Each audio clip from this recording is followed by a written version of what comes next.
අයිබෝවන් මගේ පැටවුනේ ගෘහ විද්‍යාවේ පාඩම් මාලාවට අදාළව අද මම ඔයාලත් එක්ක කතා කරන ප්‍රශ්නය තමයි පුතේ වයනය පිළිබඳ හඳුන්වන්න. මොකක්ද පුතේ මේ වයනය කියන්නේ? පුතේ වයනය අපට හම්බ වෙන්නේ කියන්නේ වයනය පිළිබඳව අපි කතා කරන්නේ නිර්මාණකරණයේ මූලිකාංග යටතේ. නිර්මාණකරණයේ මූලිකාංග ප්‍රධාන වශයෙන් පුතේ කොටස් 4කට අපිට වර්ග කරන්න පුළුවන්. එකක් පුතේ අපි කියනවා රේඛා කියලා. අනිත් එක පුතේ අපි කියනවා හැඩය කියලා. අනිත් එක පුතා වර්ණය. අනිත් එක තමයි පුතේ වයනය.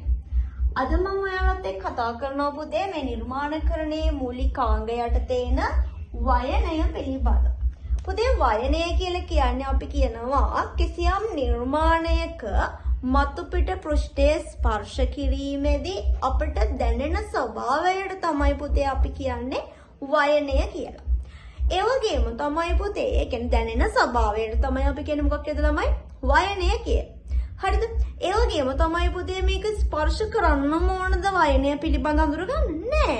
අපිට වයනය පිළිබඳව පුතේ ස්පර්ශ කරන්න නැතු. දැන් සමහර ළමයි පේපර් ලියනවා අත ගෑවම දැනෙන ස්වභාවය කියලා.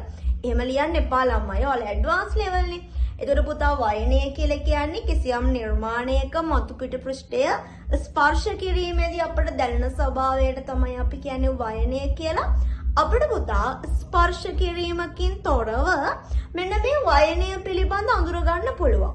කොහොමද පුතේ ස්පර්ශ කිරීමකින් තොරව වයනය පිළිබඳ අඳුරගන්නේ? ස්පර්ශ කිරීමකින් තොරව පුතේ දැකීමෙන් වුවත් අපට වයනය පිළිබඳ අඳුර ගන්න පුළුවන්. ඒ වගේම තමයි පැටවු රාළු, සිනිඳු, ගොරෝසු, මෘදු කියලා විවිධ වයන වර්ග තියෙනවා. එතකොට පුතා මෙන්න මේ වයන වර්ග අපි ගෘහ නිර්මාණයේදී ප්‍රධාන වශයෙන්ම විවිධ අවස්ථාවලදී යොදා ගන්නවා. දොර ජනෙල් නිර්මාණයේදී, ඒ වගේම පුතේ බිත්තිවලට, බිම් වහලයට, ඒ වගේම පුතා ගෘහ භාණ්ඩ හා උපකරණ සඳහා අපි මෙන්න මේ කියන වයනය භාවිතා කරනවා. එහෙනම් මගේ රත්තරන් පුතේ අපි ලියාගමු වයනය ගැන. ලියා ගන්න මගේ පැටවු වයනය ගැන ලියා ගන්න පුතේ. කිසියම් නිර්මාණයක මතු පිට පෘෂ්ඨය ස්පර්ශ කිරීමේදී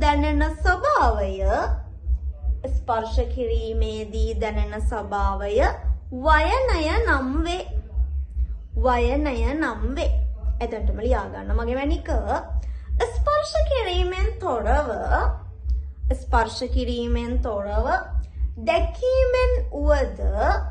ස්පර්ශ කිරීමෙන් තොරව දැකීමෙන් උවද වයනය පිළිබඳ හඳුනාගත හැකිය.